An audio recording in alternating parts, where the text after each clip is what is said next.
تیر شوی سلورو کالونه په شب قدر بازار کې د رمضان افطار چې کوم باکسز دي دا موږ په مسافرو کې او ضرورتمند افرادو کې دلته په شب قدر چوک کې او د هغې نه ګیر چاپېره چې څومره مقامات دي په هغې کې موږ تقسیموو. الخدمت فاونډیشن د تحت چې دی شب قدر د رضاکار چې کوم دی هغه دې ځل بیا الحمدلله موږ د افطار باکس ډسټریبیوشن آغاز کړی دی. افطار پارسل دلته تیاریږي لګیا دی او پرونه موږ چې دی تقریبا 250 افرادو ته چې کوم دی دا افطار پارسل رسولی دی او نن زموږ انشاءالله بیا همغه شان تیاری روانه ده. تاسو ګورئ دلته زموږ مختلف مراحلو کې چې کوم دی د افطار پارسل تیاریږي او دا به دې ځای نه چې دا پیک شي نو بیا د بالکل د روژه ماتي نه یو 10 منټه مخکې دا زموږ ملګري بار په دې چوک کې او مختلف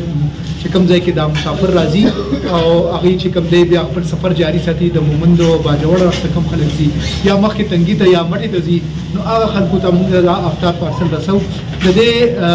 څومره چې کوم دا روژه ماتي دا پروګرام دی دی کې موږ سره د شب قدر مقامي مخیر حضرات هم تعاون دی او د بهر نه هم سره خلکو تعاون کړی دی. خو یاره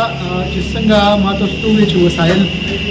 د دې لپاره د دې ټول پروګرام لپاره ضرورت وي نو موږ دا غواړو چې یاره تېر شوی څنګه موږ مخکې کار کړی دی او ټوله روژه موږ دا کار رسولی دی. دې وخت کې موږ ته د 10-15 ورځو پورې تقریبا موږ سره وسایل موجود دي خو بیا موږ ته دلته ضرورت دی موږ ته چې کوم دی د خجورو ضرورت دی داسې موږ ته چې کوم دی د اوبو د نورو چې کوم دی سره افطار کې موږ د پارسل کې کوم شیونه شامل کړي دي نو کوم ملګري یا کوم خلک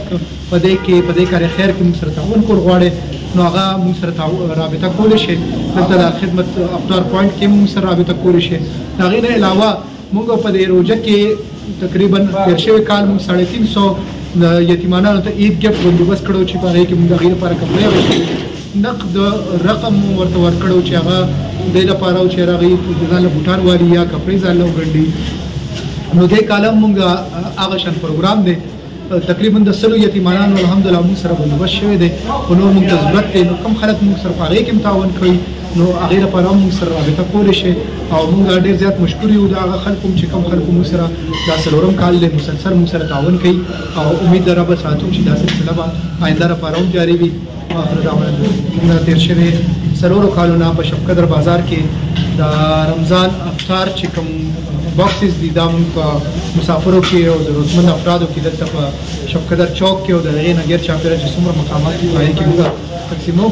الخدمت فاونډیشن د تحت چې دی شب قدر د رضاکار چې کوم دی هغه دې ځل بیا الحمدلله موږ د افطار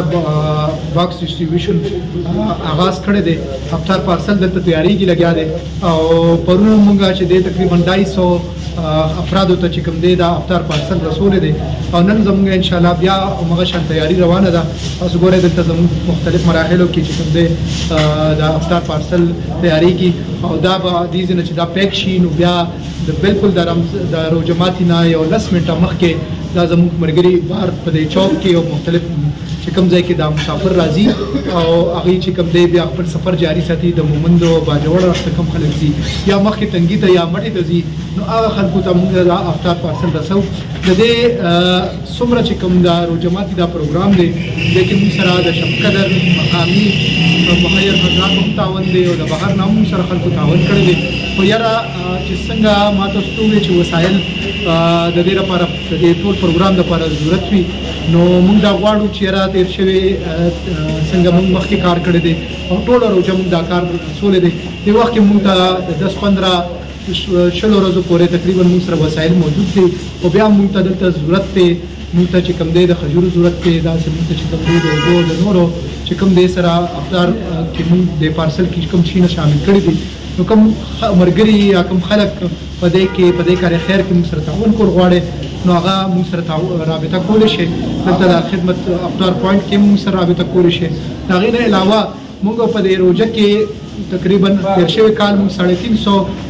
یتیمانانو ته عید ګفټ بندوبست کړو چې په هغې کې موږ د هغې لپاره کپړې اخیستې نقد رقم ورته ورکړو چې هغه دې لپاره و چې هغې ځان له بوټان والي یا کپړې ځان له وګنډي. نو دې کاله موږ هغه شان پروګرام دی تقریبا د 100 یتیمانانو الحمدلله موږ سره بندوبست شوی دی خو نور موږ ته ضرورت دی نو کوم خلک موږ سره په هغې کې هم تعاون کوي نو هغې لپاره هم موږ سره رابطه کولی شئ او موږ ډېر زیات مشکور یو د هغه خلکو چې کوم خلکو موږ سره دا څلورم کال دی مسلسل موږ سره تعاون کوي او امید ده رب ساتو چې دا سلسله به آینده لپاره هم جاري وي.